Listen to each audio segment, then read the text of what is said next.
Share screen saya sudah bisa terbaca atau belum? Belum, Ibu. Sudah, Bu. Sudah, Ibu. Sudah ya. Saya coba share screen dulu. Kalau memang tidak bisa, saya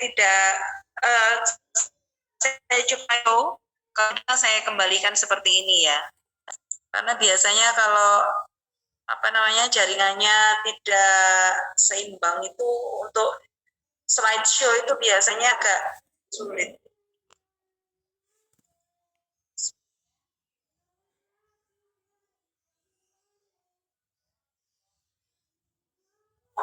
Baik, saya mulai.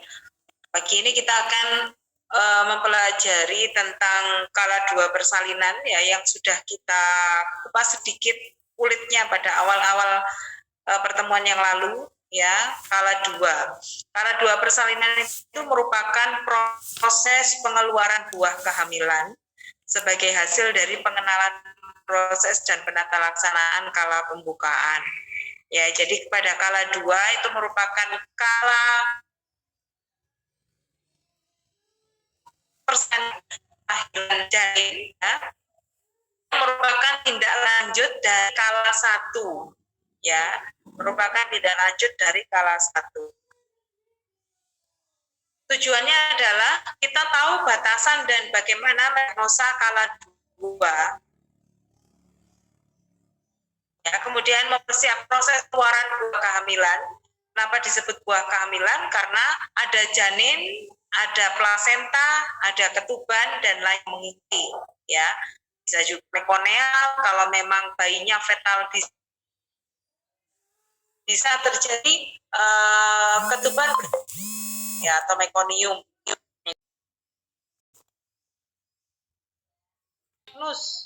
Perjol, perineum menonjol dan vulva membuka. Ya, dorongan ingin meneran itu kita tidak bisa melihat, tetapi ibu bisa merasakan. Itu yang namanya gejala. Ya, tekan anus. Ya, ini yang bisa rasanya apa bisa dikontrol, apa bisa disadari. Ibu tersebut ingin sekali ada dorongan untuk menelan seperti orang BAB ya. Nah, termasuk gejala. Kalau Anda, apa yang bisa kita lihat ya? Itu menonjol, perineumnya menonjol ya, karena dorongan oleh bagian terdahulu.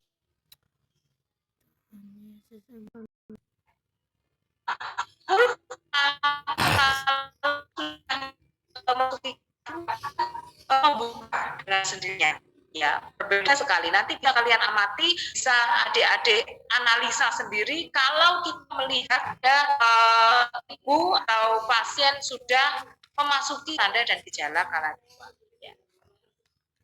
Ada rasa ingin meneran saat kontraksi, ada dorongan pada rektum atau vagina, perineum terlihat menonjol, vulva dan sphincter anus membuka, meningkatkan pengeluaran dan darah. Ya, karena apa? Sudah mulai membuka itu serviksnya, ya. Oke. Kemudian bagaimana kita mendiagnosa kalau sudah terjadi pembukaan lengkap? Arti dari pembukaan lengkap di sini adalah serviksnya itu sudah tidak ada lagi di sekitar bagian terdahulu.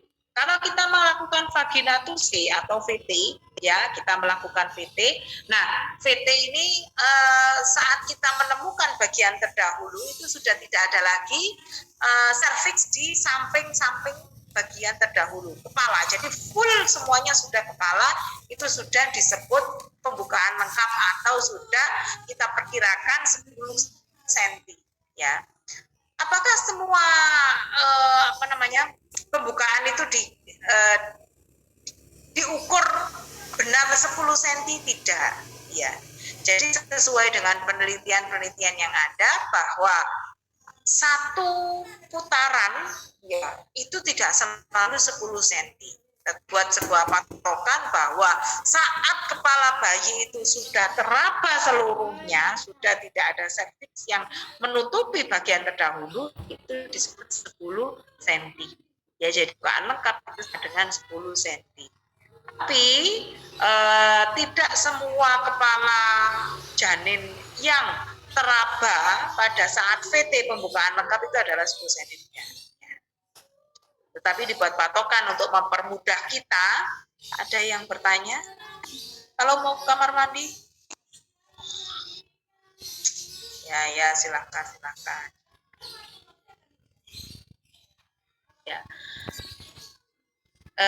Kita membuat patokan bahwa pada saat pembukaan ya kita melakukan vaginatuse, pembukaan teraba satu jari ya, maksudnya satu jari kita bisa masuk ke serviks ya, berarti itu adalah pembukaan satu ya. 2 jari sempit ya, itu adalah pembukaan 2. Bisa dilonggarkan sedikit, pembukaan 3, 4, 5, 6, 7 dan seterusnya ya, hingga sampai dengan pembukaan 10. Tampak bagian kepala janin melalui pembukaan introitus vagina ya, sudah crowning namanya ya. Jadi kepala itu sudah membuka sebagian vulva ya, sudah terlihat di introitus vagina, kelihatan di lubang vagina. Ya, nah itu sudah berarti pembukaan lengkap. Kalau sudah seperti itu bukan hanya pembukaan lengkap, ya sudah mau lahir ya.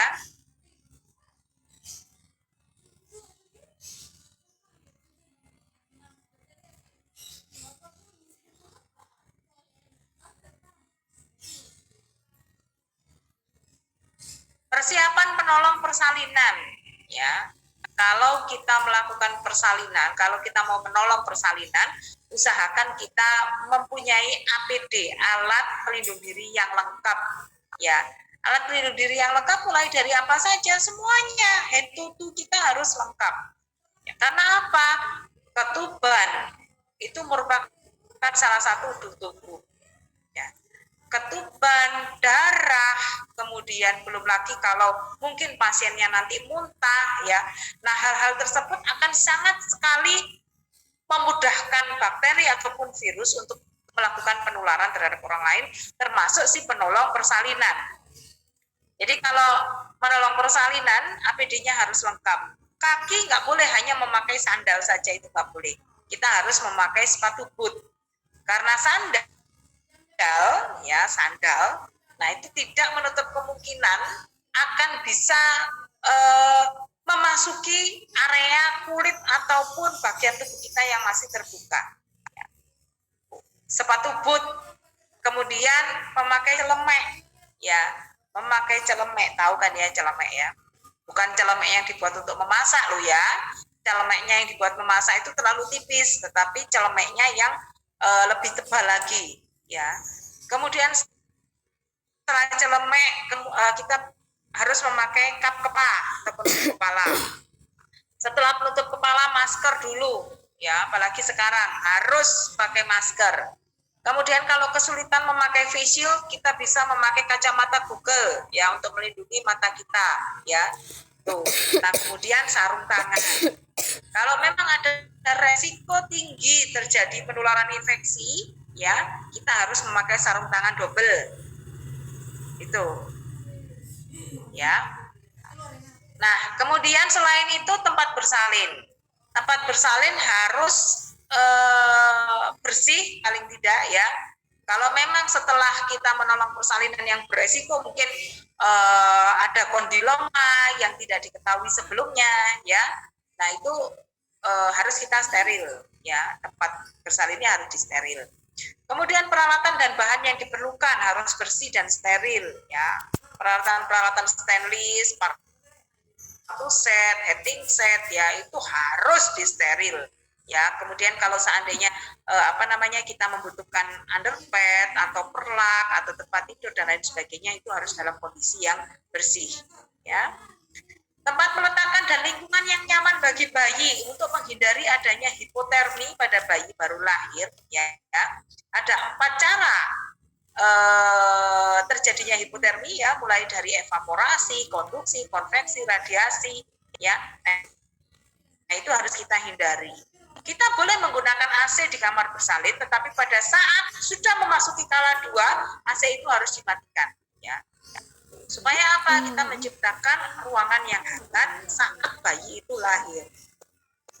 Kemudian boleh kita memakai infant warmer atau penghangat bayi, ya. Kita bisa membeli atau kita bisa membuat sendiri dari lampu-lampu yang ditaruh di ini ya atas supaya kita saat mengeringkan tubuh bayi itu tidak boleh dimandikan loh ya. Setelah lahir bayi tidak boleh dimandikan, bayi boleh dimandikan 6 jam setelah lahir ya, untuk menghindari adanya hipotermi. Kenapa sih kok bayi itu benar-benar dijaga tidak boleh hipotermi? Karena dengan hipotermi itu bisa sangat fatal bagi bayi ya.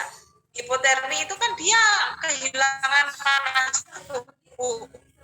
Panas tubuh akan ambil panas tubuh yang lain dari kadar glukosa di dalam darah. Kalau kadar glukosanya rendah, maka dia bisa terjadi hipoglikemi.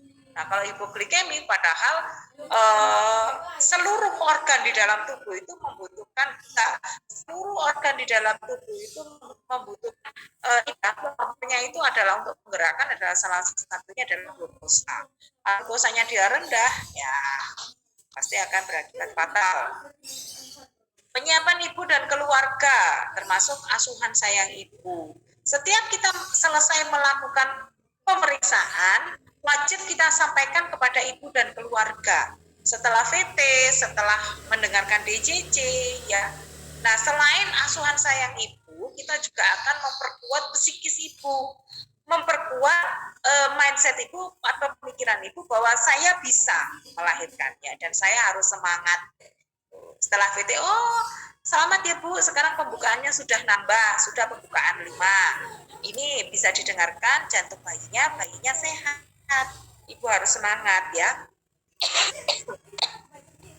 Bayinya sehat, ibu harus semangat ya. Nah, dengan seperti itu, ibunya akan mempunyai semangat tersendiri untuk bisa melahirkan secara normal. Ya, jadi sakitnya itu bisa sedikit dikurangi dengan adanya kabar gembira tersebut. Membersihkan perineum dan lipat paha apabila banyak terkena cipratan ketuban, ada blood show atau lendir darah, ya. Pengosongan kandung kemih yang penuh akan mempengaruhi proses berlangsungnya kala 1, kala 2, kala 3, kala 4 ya. Jadi pada saat proses persalinan, ibu tersebut tidak boleh minum ya. Jadi harus terus ya minum itu untuk apa? Untuk rehidrasi, untuk kekuatan ibunya. Minum air gula, minum air putih biasa. Kalau ibunya mau minum susu ya, atau bisa minum susu tidak minum susu Mbak Ubi dan sudah jangan dipaksa. Ya, kita bisa menghasilkan untuk menambah tenaga itu bukan hanya dari susu. Ya, bisa air gula, bisa madu ya, untuk menambah tenaga ibu ya, menambah glukosanya ya. Nah, kemudian kalau memang ibunya sudah intake cairannya itu cukup, pasti ibunya akan pengen buang air kecil. Kalau ketubannya belum pecah, ibunya masih bisa jalan-jalan, kita anjurkan ibu untuk ke kamar mandi.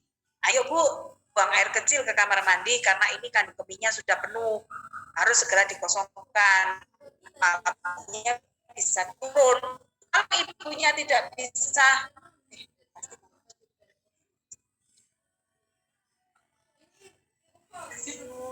aku kok nggak ditahu.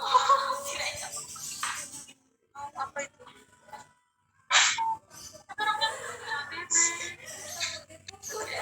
Adikku tuh ketinggalan.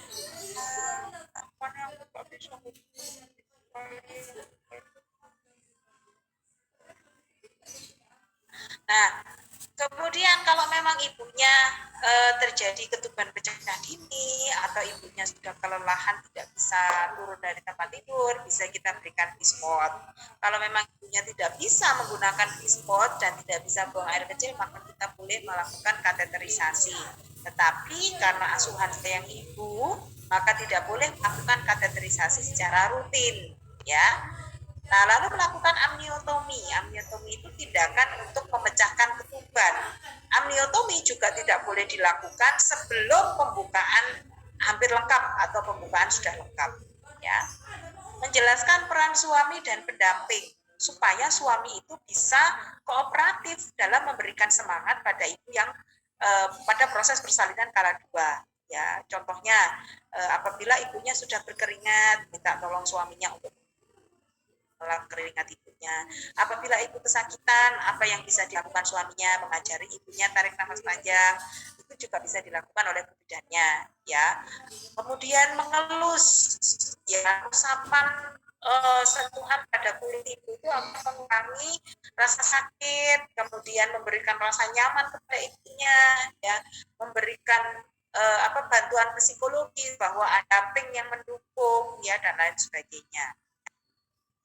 Termasuk juga menjelaskan kepada suami tanda-tanda bahaya saat kala 2, ya, adanya pendarahan yang tiba-tiba, kemudian ibu terlihat seperti mengantuk yang berlebihan. Nah, itu kan salah satu tanda-tanda shock, ya. Nah, itu juga harus dijelaskan kepada si suami sebagai pendamping.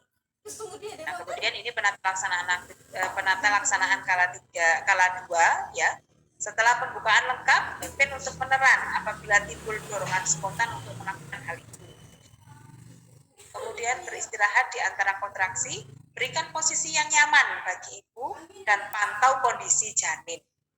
Saat ibu itu kontraksi itu tidak akan terus-terusan, ya, kontraksi itu tidak akan terus-terusan. Jadi akan ada jeda. Itu maka kita menyarankan ibu untuk bisa makan, bisa minum, ya, kemudian memberikan posisi yang nyaman. Kalau memang ibu mau miring ke kiri, miring ke kanan, itu boleh. Tidak harus ibunya melulu miring ke kiri, tidak, ya. Jadi ibunya bisa miring ke kanan, ya. Kalau miring ke kanan itu nanti terkena sindrom vena cava inferior. Enggak, kalau cuma sebentar saja, ya, untuk lebih menyamankan posisi ibu, ya, itu. Nah, kemudian memberikan pemantauan kondisi janin. Pada saat kita melihat ibunya sudah tidak kesakitan, ya, jadi ada waktu di antara kaki, maka kita bisa memantau dengan melihat DJJ janin, ya. DJJ itu berarti pemeriksaan DJJ tidak boleh dilakukan pada saat kontraksi, ya, tidak boleh, ya. Pemeriksaan DJJ janin itu bisa kita lakukan pada saat di waktu antara kontraksi, ya. Jadi kontraksi di antara waktu kontraksi. Kemudian bila ingin meneran tetapi pembukaan belum lengkap, anjurkan ibu untuk nafas panjang dan cepat, ya. Karena pada saat ibu tersebut sudah memasuki kala 2 akhir, pembukaan 8, 9, 10, pasti akan ada rasa dorongan ingin meneran sendiri, otomatis, ya. Ibu tidak akan mungkin bisa untuk menahan rasa untuk meneran tersebut, ya. Jadi kalau ibunya ingin meneran tetapi masih pembukaan 8, 9, nafas panjang dulu, ya Bu, nafas panjang dulu. Jangan mengejan sekarang, karena nanti pada saat sudah waktunya mengejan pasti ibu akan kelelahan, ya. Bantu ibu untuk bagaimana caranya menahan supaya ibunya tidak meneran, ya. Upayakan tidak meneran sehingga sampai dengan pembukaan lengkap, ya. Sampai dengan pembukaan lengkap, bagaimana caranya ibunya tidak meneran, bisa mengatur posisi, ya, kemudian bisa narik nafas panjang dan lain sebagainya.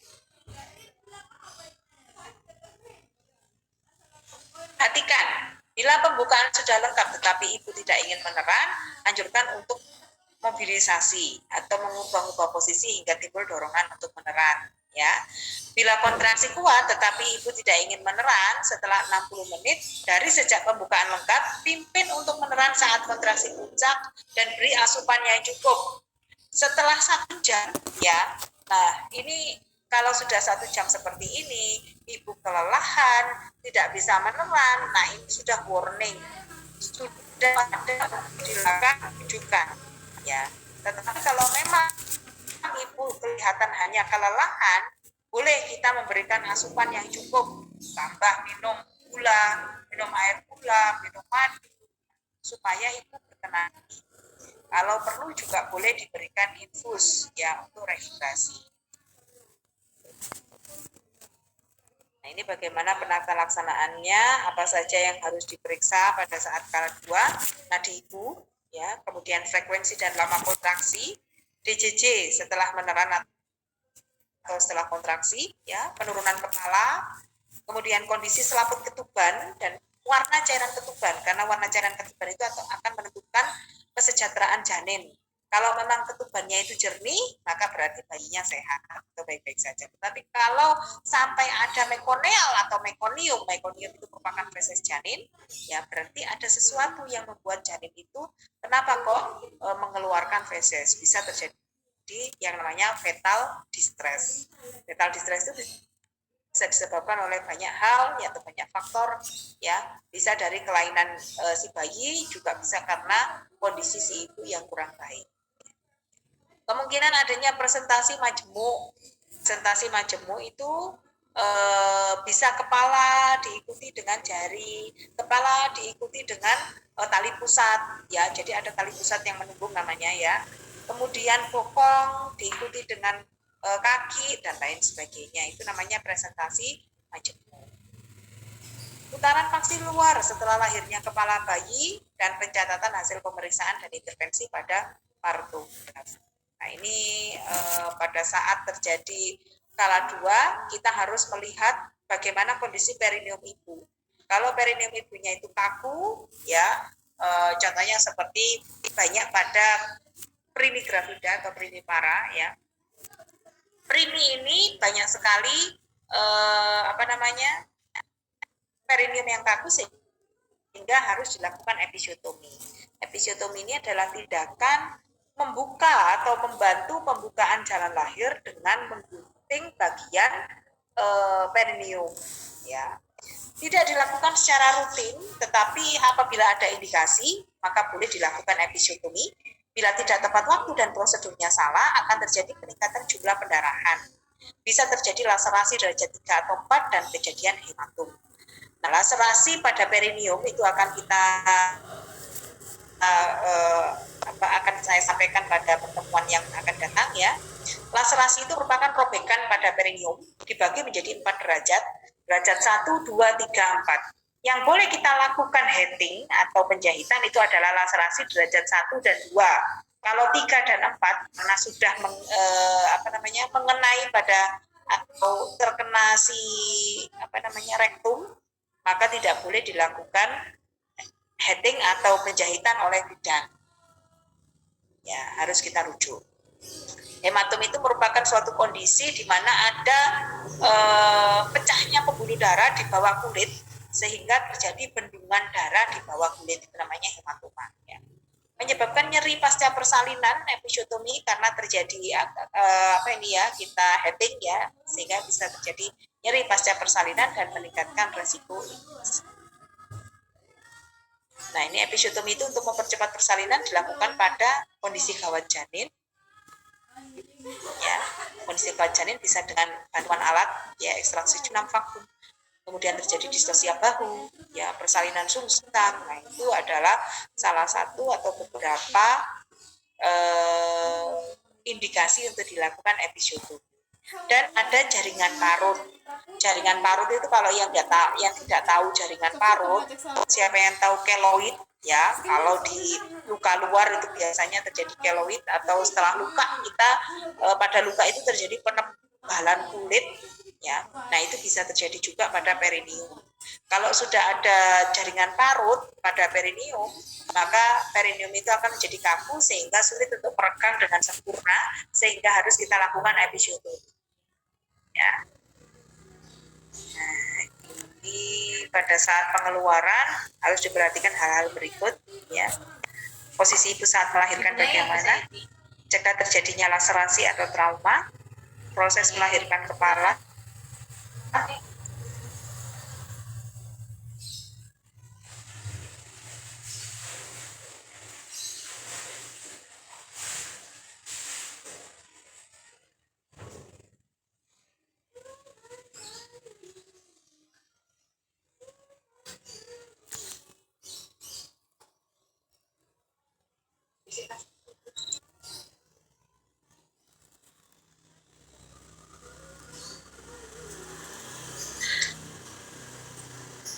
ini, ya. Jadi hal-hal ini harus diperhatikan.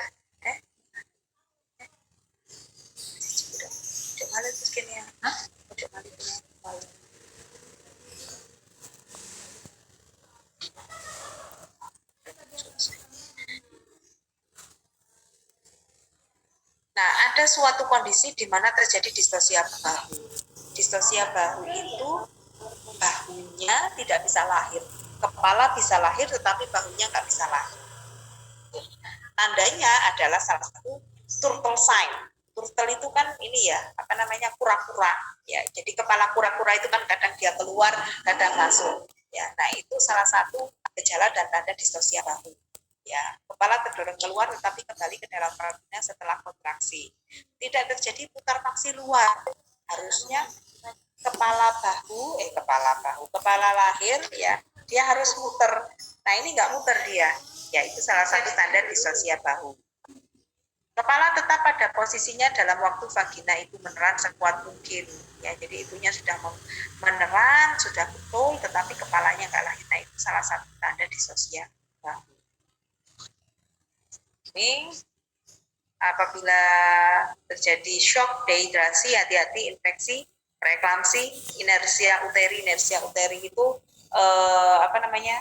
berkurangnya his ya. Kemudian gawat janin, penurunan kepala,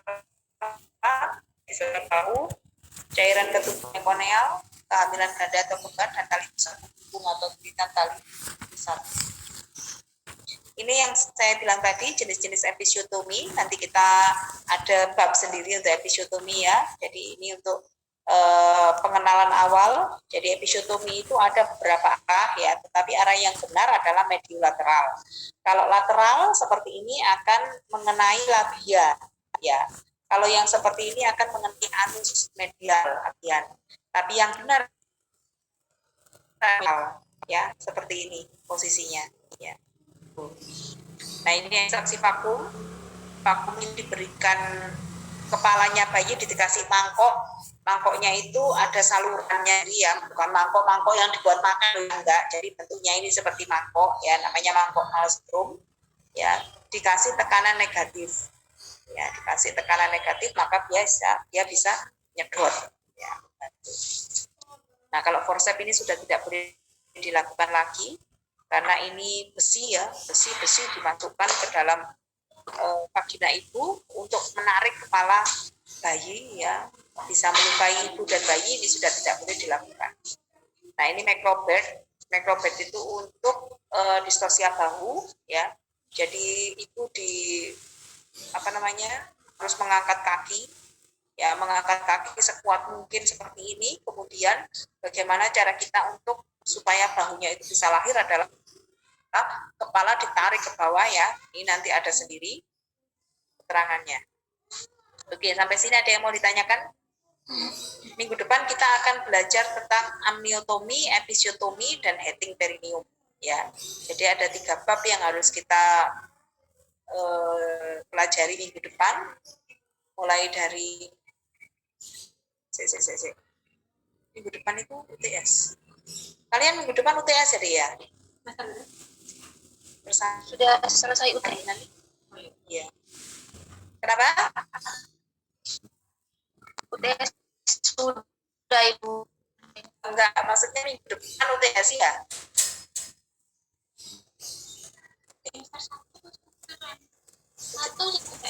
Semester 1 ya? UTS-nya sudah. Yang UTS Ibu.